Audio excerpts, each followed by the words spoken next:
Hey beautifuls, today we have one of my favorite Tantra teachers here who we met here in Copenhagen for Femininity course. This is beautiful, amazing Dijan, the classical Tantra and yoga therapist. So Dijan, tell me, how was your path? What was your way to bring you to the place where you're right now, teaching workshops, holding retreats, speaking at international festivals and co-creating amazing women's festival? Where did you start and how did you get there? Like many people, I suppose, fixing myself. Yeah, I mean, I was a consultant. I worked for different European Union projects. I was doing a PhD, so I had a very active life, let's say. And there was a certain moment where I needed a different direction, where I needed stillness, where I needed more connection with myself, starting with Vipassana, moving into depths of yoga. And that exploration also opens the way to my relation with life in general, including my femininity. And, you know, many different chapters opened up. Yeah, so that's the starting point. Wow, beautiful. How many years did it take this journey actually? I don't know, more than 10, I suppose. More than 10, yeah. Wow. So tell me more about this femininity, this old femininity and the new femininity that you learned over these 10 years. Yeah, I mean, I wouldn't call it old and new. It's more like my connection with my own body, with the senses of my body, with the offerings of life, offerings of the world, relationships, everything transformed a little. So it's not like there was something old and I made it brand new. It's more like I became more aware of certain parts that I didn't play with before. And that's what I want to encourage women to do also. Just explore. All these parts are in us. Let's explore. Oh, wow. So you mentioned before about Vipassana and very meditative path, and then you shifted into Tantra. How was this transition? And yeah, Vipassana was just the first entry. Like I started my spiritual work with dancing actually, but Vipassana was the first, still experience for me. But then I went more into Kashmiri Shaivism. What is that? Kashmiri Shaivism is a non-dualist teaching, which is a very profound, deep philosophy. Non-dualist teachings for people who are not that much into the material. How would you describe that? Well, there's no separation, it's all one, and we are the one already. The force of life, the spanda, the sacred tremor is in all of us, and we just need to accept that, and start from there. So how would these teachings actually benefit someone who is struggling with the job or who is looking for the answers? Very good point, actually.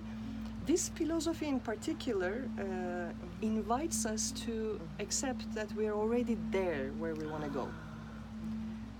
So accept that we already have health, we already have beauty, that we already have abundance in our lives, but we look at it from a different perspective. So that's one help. So first of all, gratitude and acceptance that whatever is there already, and very simple practices can help with that. Just like there's this trend in Facebook, every day post something that you're grateful about. It may look simple, but even Western scientists, like brain scientists, would say that shifts certain patterns in our mind. So, like, do a kind of a commitment to express something that you're grateful for about your life, your body, your connection to the world. Do it for a week, couple of weeks. Some go crazy, go for 1 year. But start slow. That will already shift something in your brain. So that could be a starting point. Oh, beautiful. Oh, I'm so happy to have you back on the camera, to catch you back on the camera. I have so many things like to chat to you. Some of the amazing thing, like what I brought from the last season, is like when we did this femininity course and we all dived into like feminine expression, into the dance, into sexuality, sensuality, acceptance, sisterhood, like so many things has happened there. And then at some point, like I caught you somewhere like the Zen beach on the way, and I'm like, oh, Dijan, I'm like, such a shocking, like everywhere. And you'd be like, Irina, you know what? There's like 99% Shaktiness and this 1%, this 1% of being Shiva. Could you like actually explain a little bit more of this wide concept about Shiva Shakti, this 99% and 1%, and why for us women is important to embrace it all? I mean, that's something that I learned from my teachers as well, of course. Like Shakti is basically everything that is manifested. That is everything out there.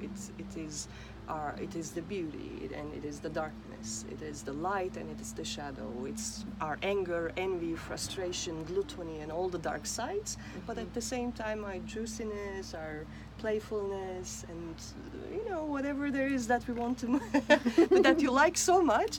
But we also need to accept that we have the dark and the light together, and that dance can be pretty wild.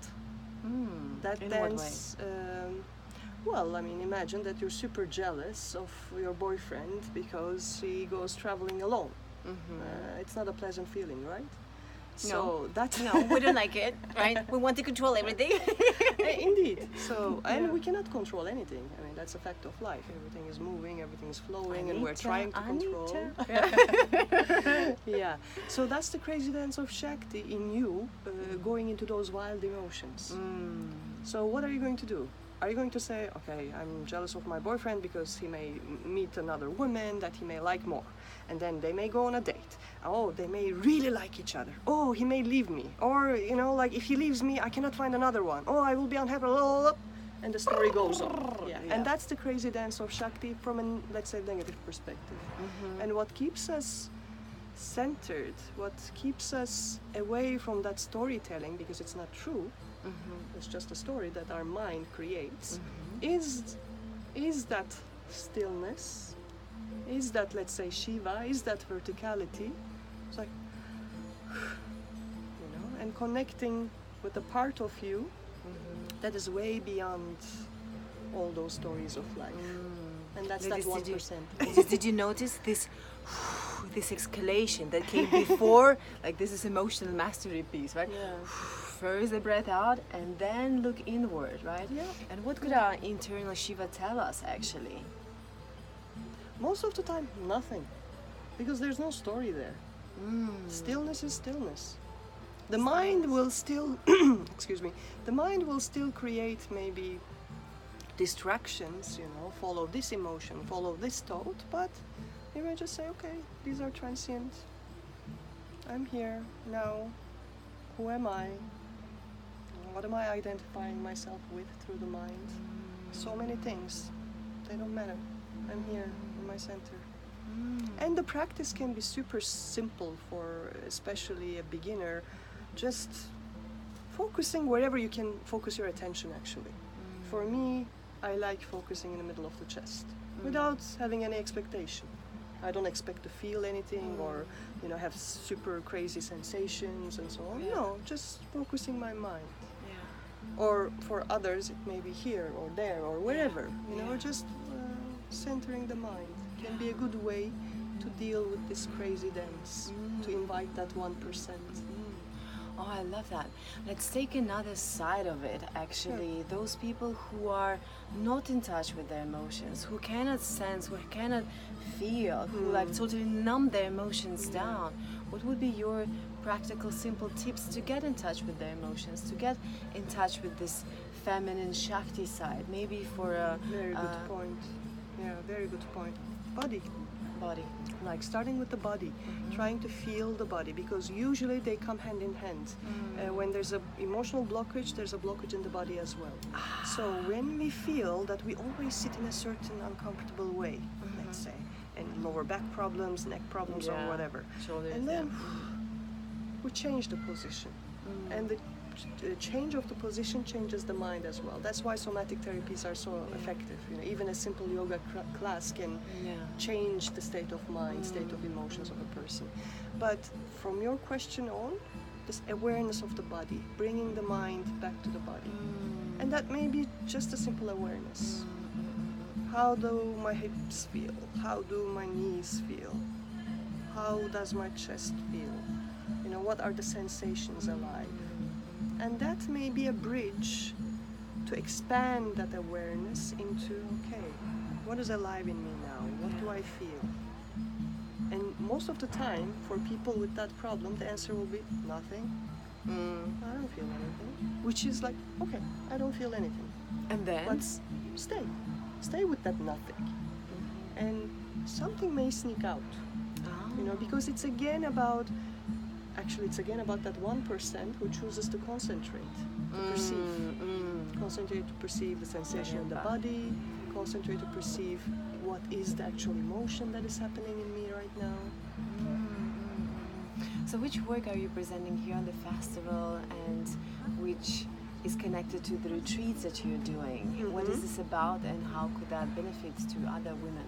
Yeah, I have 2 different works at the festival. One is an early morning class combining Ayurveda and yoga. It's my work on yoga therapy.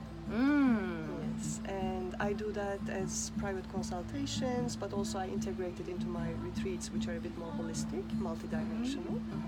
And the second work I do is I run all the evening rituals, invoking a deity, a goddess that resonates with the energy of the cycle we're working with.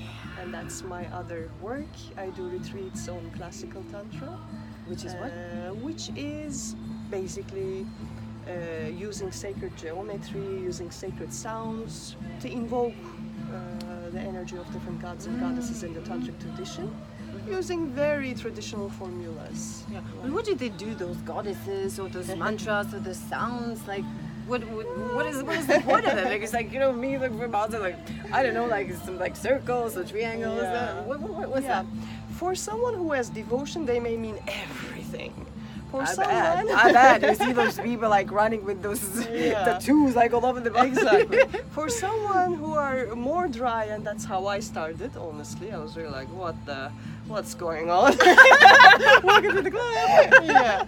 For that, for me it was a challenge to, let my rational mind rest aside. Instead of finding logical answers to everything that is out there, opening myself to a bit of a different way of experiencing life other than the mundane experience, and I started practicing, without understanding what is this mantra for. Mantra is these different seeds from Sanskrit that carry certain energy.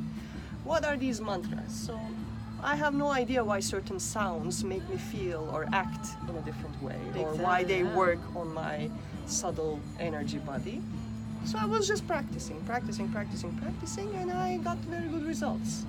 Which will tell me more about the results. Yes, this. What was different from reciting a mantra? It can be very physical, like literally feeling energy and power in your body, or fixing a health issue. It can be very practical, or it can be an invitation of a certain abundance or certain thing in your life that you manifest. And you may call it like, no, it's the brain. It's the brain. We put our intention into something, our attention becomes more perceptive, and we manifest that thing. Whatever works for you. Or you may say, it was the mantra. Yeah. So for me, I accepted the value of that practice, and that's the superficial part. There's also the higher part of spiritual maturation.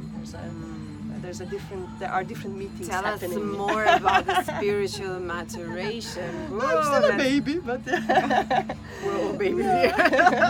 No, it's reaching some profound states of silence, of oneness, of union. Yeah. Oh, I love this topic. So, if you go into the silence, if you go into this beautiful space where it's no one and nothing can bother you, and everything is great and awesome and fine, right? And then what happens is like the whole world rolls over you, and you're like, I want to go back on my happy cloud where no one is there.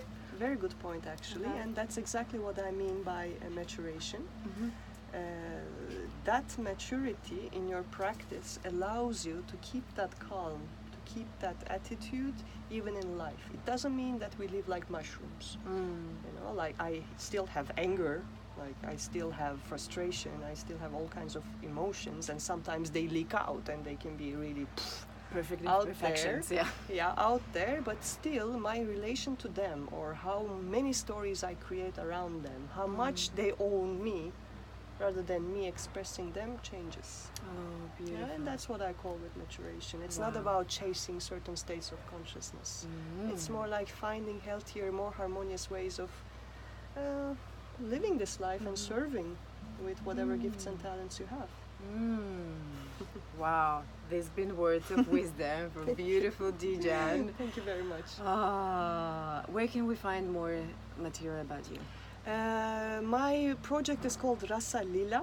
So anyone who's interested in my work can go to my website rasalila.co and or contact at rasalila.co. And yeah, I'm very happy to host you in my retreats or answer your questions. Thank you very much. Thank you, beautiful.